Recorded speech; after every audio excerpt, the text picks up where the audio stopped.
સમજૂતી. પહેલી પંક્તિ. વૈષ્ણવજન તો તેને કહીએ જે પીડ પરાઈ જાણે રે, પર દુઃખે ઉપકાર કરે તોય મન અભિમાન ના આણે રે.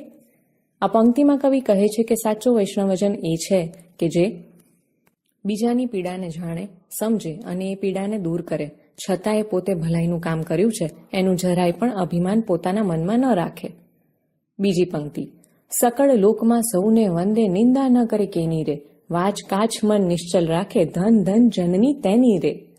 આ પંક્તિમાં કવિ કહે છે કે સાચો વૈષ્ણવ એ છે કે જે સારાએ સંસારમાં સૌને વંદન કરે, સૌનો આદર કરે, કોઈની નિંદા ન કરે, વાણી, ચારિત્ર્ય તેમજ મન દ્રઢ રાખે એવા વૈષ્ણવજનની જનની ખરેખર ખૂબ ધન્ય છે. ત્રીજી પંક્તિ. સમદ્રષ્ટિને તૃષ્ણા ત્યાગી, પરસ્ત્રી જેને માતરે, જીવા થકી સત્ય ન બોલે, પરધન નવ ઝાલે હાથ રે.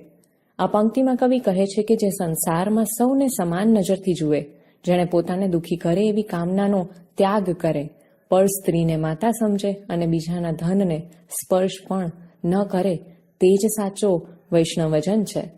ચોથી પંક્તિ. મોહ માયા વ્યાપે નહીં તેને દ્રઢ વૈરાગ્ય જેના મન મારે, રામ નામ શું તાળી રે લાગી, સકળ તીરથ તેના તન મારે. આ પંક્તિમાં જેને સંસાર ઉપરના મોહનો અભાવ હોય તેને સંસારની મોહ માયા જરા પણ અસર નથી કરતી, દુઃખ આપતી નથી. જેને રામ નામની ધૂન લાગી હોય એવો વૈષ્ણવજન પોતે જ તીર્થ સ્વરૂપ છે. પાંચમી પંક્તિ. વણ લોભીને કપટ રહિત છે, કામ ક્રોધ નિવાર્યા રે, ભણે નરસૈયો તેનું દર્શન કરતા, કોડી કોતેર તાર્યા રે. આ પંક્તિમાં કવિ કહે છે કે સાચો વૈષ્ણવ એ છે કે જે કપટ કે ક્રોધ વિનાનો હોય, કામ ક્રોધ ઉપર એણે વિજય મેળવ્યો હોય.